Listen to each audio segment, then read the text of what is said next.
ശബരിമലയിലെ വീഡിയോ ചിത്രീകരണത്തിനെതിരെ കേസെടുത്ത് പമ്പ പോലീസ്. നടയടച്ച ശേഷമുള്ള ദൃശ്യങ്ങൾ പകർത്തി പോസ്റ്റ് ചെയ്ത ആൾക്കെതിരെയാണ് കേസെടുത്തത്.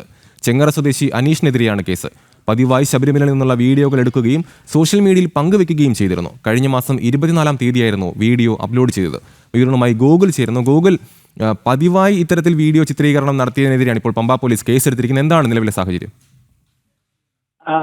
അമൽ, അതായത് ഈ നട അടച്ചതിന് ശേഷമുള്ള ശബരിമല ദൃശ്യങ്ങൾ എന്ന് പറഞ്ഞ ആ പേരിലായിരുന്നു യൂട്യൂബിൽ ഈ ശബരിമലയുടെ ദൃശ്യങ്ങൾ പ്രചരിച്ചത്. ഏപ്രിൽ 24-ാം തീയതിയാണ് ഈ ദൃശ്യങ്ങൾ യൂട്യൂബിൽ അപ്ലോഡ് ആയിട്ടുള്ളത്. ഇത് അപ്ലോഡ് ചെയ്തത് മൈ സഫാരി വീഡിയോ എന്ന് പറയുന്ന യൂട്യൂബ് ചാനലിലാണ്. അതിന്റെ ഉടമസ്ഥൻ ഈ പത്തനംതിട്ട ചെങ്ങറ സ്വദേശി അനീഷാണ്. ഇയാൾക്കെതിരെയാണ് ഇപ്പോൾ പമ്പ പോലീസ് കേസെടുത്തിരിക്കുന്നത്.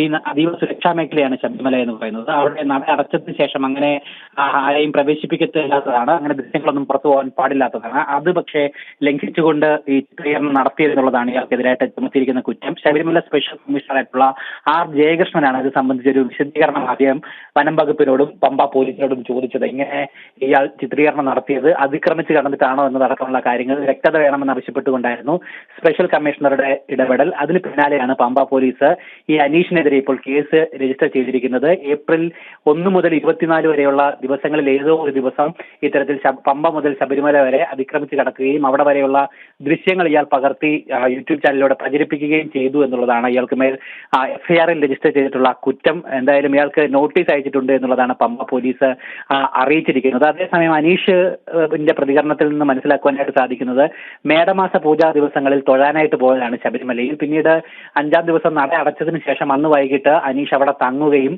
പിറ്റേന്ന് നട അടച്ചതിന് ശേഷമുള്ള പിറ്റേ ദിവസം തിരികെ ഇറങ്ങുന്ന വഴിയാണ് ഈ വീഡിയോ ദൃശ്യങ്ങൾ ചിത്രീകരിച്ചതെന്നും ഒരിക്കലും അതിക്രമിച്ച് കടക്കുകയായിരുന്നില്ല എന്നുമാണ് അനീഷ് ഈ വിഷയത്തിൽ സംസാരിച്ചിരിക്കുന്നത്. പോലീസിനടക്കം മറുപടി നൽകിയിരിക്കുന്നത്. എന്തായാലും ബാക്കി അറസ്റ്റ് നടപടികളൊക്കെ ഇതുമായി ബന്ധപ്പെട്ട് ഉണ്ടാകുമോ എന്നുള്ള കാര്യം കണ്ടറിയേണ്ടതാണ്. കഴിഞ്ഞ ദിവസമാണ് കോസ്റ്റ് ഗാർഡിന്റെ ഹെലികോപ്റ്റർ ശബരിമലയിൽ താഴ്ന്നു പറക്കുന്ന ഒരു സംഭവം ഉണ്ടായത്. അത് അതീവ സുരക്ഷാ വീഴ്ചയാണ് എന്ന് കണ്ടെത്തിക്കൊണ്ട് ജില്ലാ പോലീസ് മേധാവിയുടെ അന്വേഷണം പുരോഗമിച്ചുകൊണ്ടിരിക്കുകയാണ്. അതിന് പിന്നാലെയാണ് എന്തായാലും ഇപ്പോൾ ഈ രീതിയിലൊരു സുരക്ഷാ മേഖലയിൽ അതിക്രമിച്ച് കടന്ന് ദൃശ്യങ്ങൾ ചിത്രീകരിച്ചു എന്ന് പറയുന്ന ഒരു പുതിയ കേസ് കൂടി ഉണ്ടായിരിക്കുന്നത്. വ്യക്തമാണ്. ശബരിമലയിലെ വീഡിയോ ചിത്രത്തിനെതിരെയാണ് ഇപ്പോൾ പമ്പ പോലീസ് കേസെടുക്കുന്നത്.